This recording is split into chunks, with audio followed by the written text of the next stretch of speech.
اعوذ باللہ من الشیطان الرجیم بسم اللہ الرحمن الرحیم۔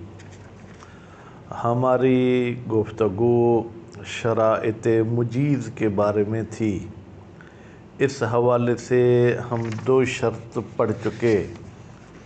پہلا شرط یہ تھا کہ مجیز جو ہے وہ عاقل، بالغ اور اس قسم کے شرائط رکھتا ہو، تو یہ تو پہلا امر تھا۔ اور دوسرا یہ تھا کہ مجیز کو عقد کے وقت ہونا ضروری ہے۔ البتہ اس کے بارے میں پھر گفتگو لمبی چوڑی چلی کہ وجود سے مراد کیا ہے۔ آج مجیز کے حوالے سے تیسری بات یہ ہے کہ آیا مجیز کا جائز و تصرف ہونا شرط ہے یا شرط نہیں؟ تو فرماتے ہیں کہ جائز و تصرف ہونا شرط نہیں۔ پھر جائز و تصرف میں چلے جاتے ہیں کہ جائز و تصرف کا مطلب کیا ہے۔ فرماتے ہیں کبھی کبھی کوئی انسان اپنے ملکیت میں تصرف نہیں کر سکتا۔ کیوں؟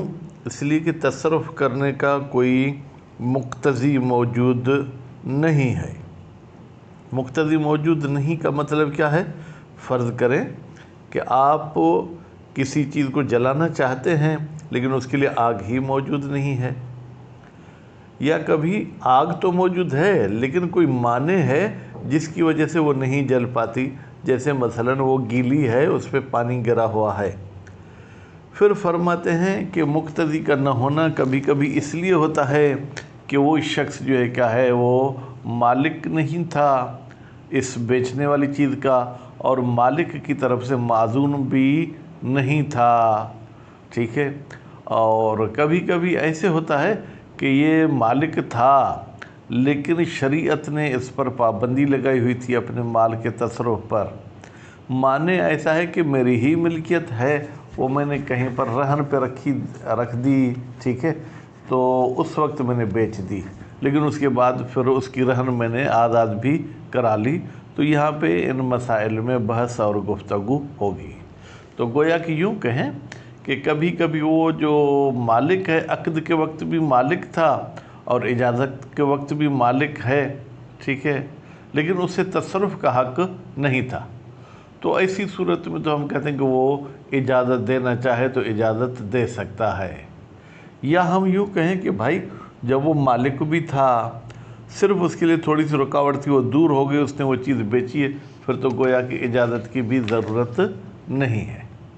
اس کے بعد پھر فرماتے ہیں کہ اگر غیر مالک تھا تو پھر غیر مالک کے معاملے کی 2 صورتیں ہیں۔ یا اس نے وہ چیز اپنے لیے بیچی تھی ثم ملکہ، پھر یہ اس کا کسی طریقے سے مالک ہو گیا۔ مالک ہونا بھی پھر 2 قسم کا ہے، یا اختیاری مالک ہو گیا یا بغیر اختیار کے مالک ہو گیا۔ بغیر اختیار کے مالک کیسے ہوتا ہے؟ اس نے اپنے والد کی بکری بیچی اور گھر آیا تو اس کے والد کا انتقال ہو گیا، تو اب میراث کی صورت میں وہ بکری اس کی ملکیت ہو گئی، تو یہ تو بغیر اختیار کی ملکیت اس کے ہو گئی۔ اور کبھی کبھی با اختیار یہ اس چیز کو اپنی ملکیت بنا لیتا ہے۔ عمر کی بکری بیچی اور پھر عمر کو کہا کہ بھائی وہ جو تمہاری فلاں بکری وہ مجھے دے دو، اس نے بھی کہا بھائی اتنے پیسے میں لے لو، اس نے لے لی۔ تو بیچتے وقت وہ بکری عمر کی تھی لیکن اب اجازت کے وقت یہ بکری اس کی ہے۔ تو اس مسئلے کی اتنی ساری شکیں نکلتی ہیں۔ تقریباً تمام صورتوں میں 2 نظریے ہو گئے ہیں۔ اکثر علماء کہتے ہیں کہ یہ معاملہ صحیح ہے، اور کچھ صورت میں اجازت کی ضرورت ہے اور کچھ صورتوں میں اجازت کی ضرورت نہیں ہے۔ خوب، چلتے ہیں عبارت کی طرف۔ الثالث، مجیز کے بارے میں جن امور کا ہم ذکر کر رہے تھے ان میں سے 2 گزر چکے۔ تیسرا امر، لا یشترط فی المجیز، شرط نہیں ہے مجیز میں کونہ جائز تصرف حال العقد، کہ عقد کے وقت وہ مجیز تصرف کرنے کا بھی حق رکھتا ہو، سواء کان عدم تصرف لاجل عدم المقتضی، اس شخص کا تصرف نہ کرنا یا تو اس وجہ سے تھا کہ تصرف کا کوئی مقتضی موجود نہیں ہے، او للمانع، یا تصرف کا مقتضی تو موجود تھا لیکن معنی مفقود نہیں تھا۔ اگر مقتضی موجود ہو معنی مفقود ہو پھر تو وہ کام ہو جاتا ہے، لیکن یہاں پر معنی موجود تھا۔ وعدم المقتضی، پھر عدم مقتضی کیوں ہوتا ہے؟ قد یکونو، یکونو کی ضمیر بھائی صرف مقتضی کی طرف نہیں جائے گی، عدم المقتضی، کبھی کبھی عدم مقتضی اس لیے ہوتا ہے لأجل عدم کونہ مالکن، کہ یہ عقد کرنے والا جو کہ ابھی مجیز ہے یہ مالک نہیں تھا، ولا معذوناً حال العقد، اور عقد کے وقت اس کو اذن بھی نہیں دی گئی تھی عقد کی۔ وقد یکون عدم المقتضی لأجل کون المجیز محجوراً علیہ، اس لیے کہ یہ جو مجیز ہے اس پر پابندی لگائی گئی ہے، کیوں؟ لسفہن، بے وقوفی کی وجہ سے، اور جنون یا پاگل پن کی وجہ سے، اور غیرہما، یہ حالت نشے میں ہے اس وجہ سے۔ والمانع، اچھا یہ تو سب مثالیں تھی عدم مقتضی کی، مانع کی بھی کوئی مثال دیں؟ کما لو باع راہنو، جیسے رہن رکھنے والا چیز اپنی ہی بیچتا ہے لیکن بدون اذن المرتہن، مرتہن کے اذن کے بغیر۔ خوب، تو جو بھی چیز میں نے آپ نے رہن رکھی ہے اس کو ہم مالک ہیں لیکن بیچ نہیں سکتے، منع ہے۔ ثم فک رہنو، اب فک رہنو، اگر فک کو لازم مانے تو اس کا ترجمہ یہ پھر وہ رہن آزاد ہو گئی، ٹھیک ہے، لیکن اگر فک ظاہراً وہی آزاد ہو گئے، یا یوں ترجمہ کرے ثم فک رہن، پھر اس راہن نے رہن کو آزاد کرا لیا تو اب تو یقیناً مالک تھا، اب وہ معنی بھی ختم ہو گیا۔ فالکلام یقع فی مسائل، تو یہاں پر ہماری گفتگو چند مسائل میں واقع ہوتی ہے۔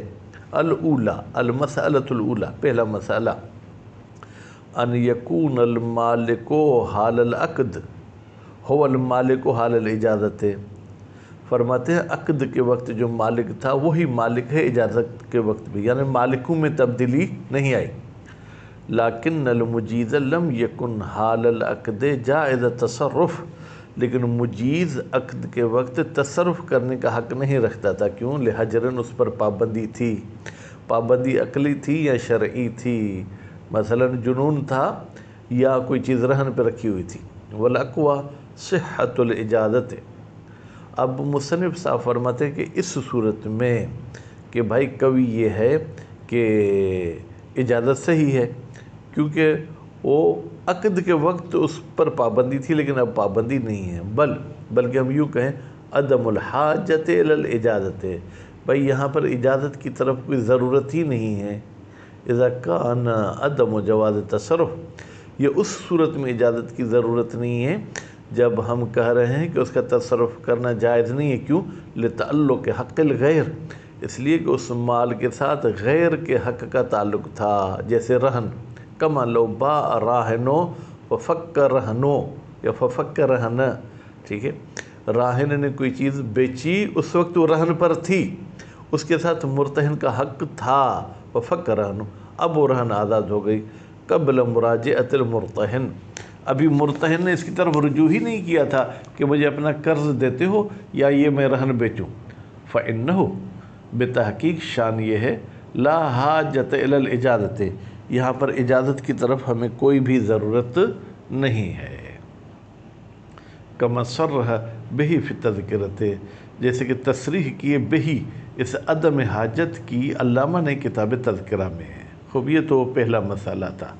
الثانیۃ، دوسرا مسئلہ، ان یتجدد الملک بعد العقد، مجیز عقد کے وقت مالک نہیں تھا، عقد کے بعد اس کی ملکیت وجود میں آئی ہے، فیجیز المالک الجدید، پھر اجازت دیتا ہے یہ نیا مالک، سواء کان هو البائع او غیرہ، کوئی فرق نہیں ہے کہ یہی مالک جدید پہلے بیچا تھا، بیچتے وقت یہ چیز اس کی نہیں تھی، کسی غیر کی تھی، اور غیرہ یا بیچنے والا کوئی اور تھا، ٹھیک ہے، لیکن یہ ابھی مالک بنا ہے تو یہ اس غیر کی اجازت دے سکتا ہے۔ لیکن عنوان المسئلۃ، اب لیکن اگر پڑھیں گے تو عنوان المسئلۃ، اگر اس کو آپ عمل نہ دیں حروف مشبہ والا تو پھر عنوان المسئلہ، فی کلمات القوم هو الاول، لیکن قوم کے کلمات بے معنی جب وہ بحث کو چھیڑتے ہیں تو اس سے مراد وہ پہلی صورت ہے کہ یعنی یہ خود مالک ہو گیا اور اسی نے بیچا تھا۔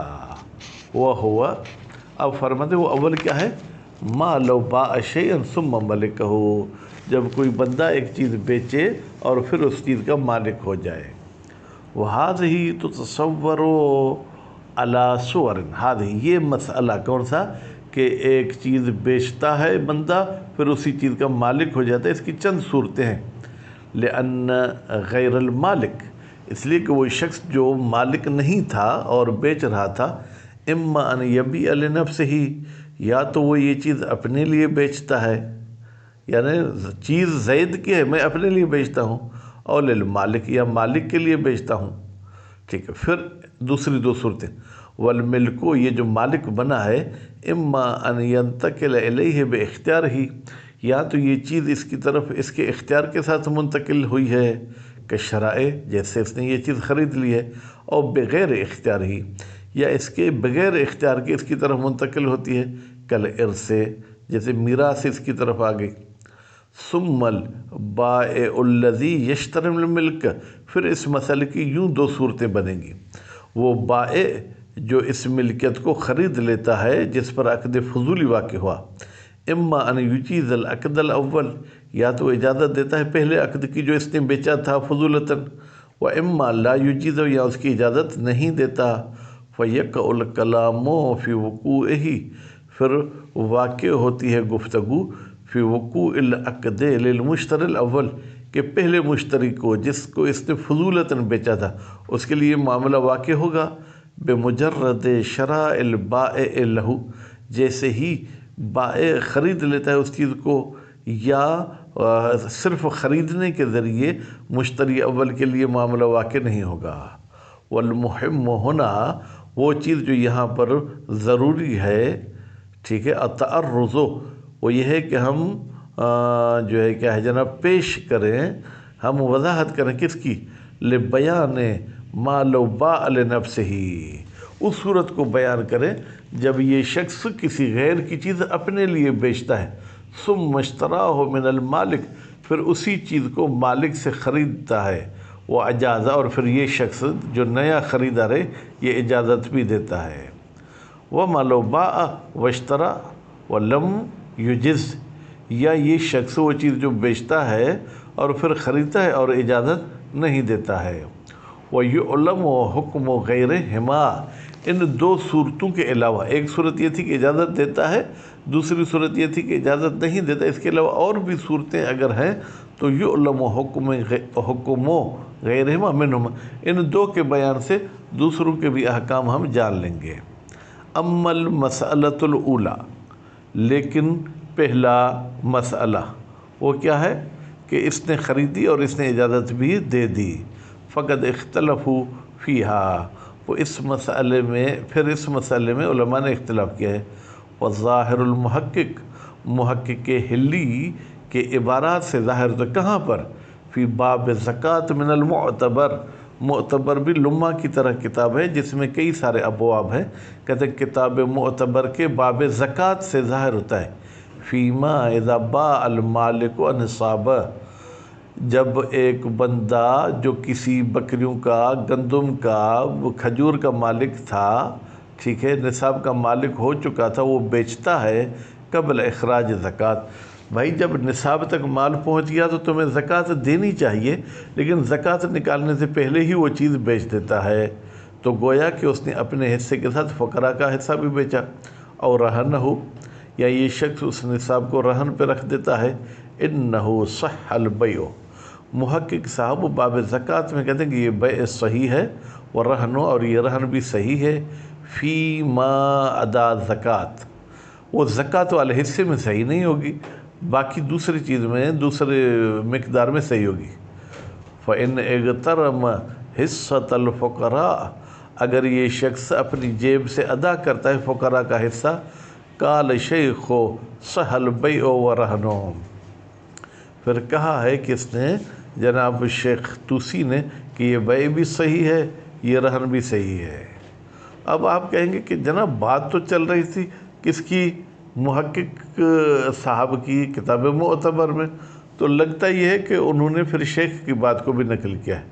وفیہ اشکال، کہتے ہیں یہ جو آپ بات کر رہے ہیں کہ اگر یہ حصہ فقراء ادا کر دے تو یہ معاملہ صحیح ہے، لأن العین مملوکۃ، اس لیے کہ یہ عین جو ہے کیا ہے، یہ ملکیت تھی حصہ فقراء والا، ٹھیک۔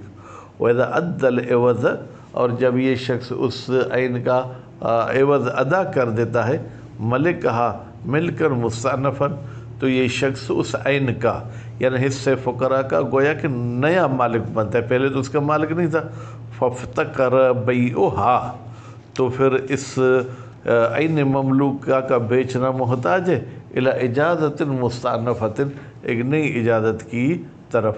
کما لو باع مال غیرہ ثم اشتراہ، جیسے یہ شخص کسی اور کا مال بیچتا ہے پھر اس کو خرید لیتا ہے، تو وہ بھی گویا کہ نئی اجازت کا محتاج ہے۔ انتہا، گفتگو ختم ہو گئی کس کی؟ جناب کتاب معتبر کی۔ تو ہم نے اوپر کہا تھا کہ بھائی اجازت کی ضرورت نہیں، یہ کہتے نہیں اجازت کی ضرورت ہے۔ بل یظہر مما حکاہ عن شیخ، بلکہ ظاہر ہوتی ہے، ٹھیک ہے، وہ بات جو محقق نے نقل کی حکایت شیخ طوسی سے، کیا ظاہر ہوتی ہے؟ عدم الحاجت الی الاجازت، کہ بھائی اجازت کی کوئی ضرورت نہیں ہے، الا ان یقول الشیخ بتعلق زکوٰۃ بالعین، مگر یہ کہ شیخ طوسی قائل ہو کہ زکوٰۃ کا تعلق خود اس عین سے بھی ہے، کا تعلق دین برہن، جیسے قرض کا تعلق رہن کے ساتھ ہے۔ بھائی جب میں کوئی چیز رہن رکھتا ہوں قرض کے بدلے میں، تو قرض کا تعلق رہن کے ساتھ ہو گیا۔ فَإِنَّ راہن اذا باع، بے تحقیق راہن جب وہ چیز بیچ دیتا ہے، فَفَكَّ رَهْنُ، پھر رہن بھی آزاد ہو گیا، قبل مراجعۃ المرتہن، مرتہن کے مراجعہ کرنے سے پہلے، لازمہ، تو یہ بیع جو ہے کیا لازم ہو جائے گی۔ وَلَمْ يَحْتَجْ إِلَى إِجَازَةٍ مُسْتَأْنَفَةٍ، پھر اس کو اجازت مستأنفی کی ضرورت نہیں ہے۔ وَبِهَذَا الْقَوْلِ، اسی قول کی بات ہے جو کہ ہم نے کہا کہ عدم الحاجت الی الاجازہ، صرح شہید فی الدروس، شہید اول نے کتاب دروس میں تصریح کی ہے۔ وہ ظاہر المحکی عن سیمری، کہتے ہیں اور یہی جو ہے عدم الحاجت والی بات ظاہر ہوتی ہے جو حکایت کیا گیا سیمری صاحب سے۔ والمحقق عن المحقق الثانی فی تعلیق الارشاد، لیکن وہ بات جو حکایت کی گئی ہے محقق ثانی سے کتاب ارشاد کے تعلیق میں، والبطلان، وہ یہ ہے کہ یہ معاملہ صحیح نہیں، یہ معاملہ باطل ہے۔ ومال الی البطلان بعض المعاصرین، اور اسی بطلان کی طرف بعض معاصرین مائل ہوئے ہیں، اس سے جو ہے مراد ظاہراً صاحب جواہر ہے۔ کیوں؟ تب ان لبعض معاصری ہے، صاحب جواہر بھی گویا کہ اپنا نظریہ نہیں بلکہ وہ خود پیروی کرتے ہیں اپنے ہم عصر کی، وہ ان کا ہم عصر کون ہے؟ صاحب مقابیس ہے۔ لیکن والاقوا هو الاول، قول اقوا وہی پہلے والا ہے، یعنی صحت والا۔ کیوں؟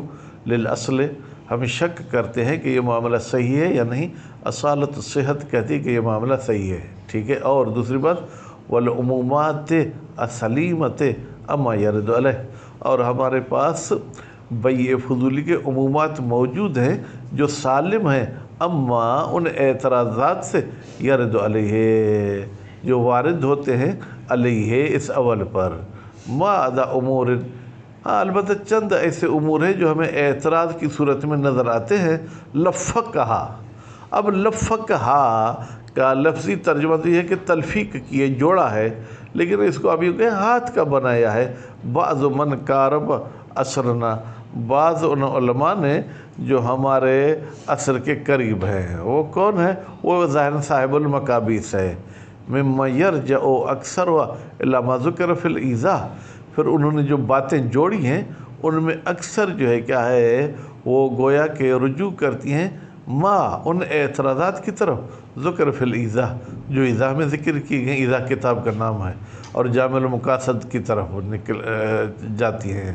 الاول انہ قد باع مال الغیر لنفسی، ان میں سے پہلا اعتراض یہ ہے کہ انہ بائع نے بیچا ہے مال الغیر، پرایا مال اپنے لیے، وقد مر الاشکال فیہ، اور اس میں اعتراض بھی گزر چکا۔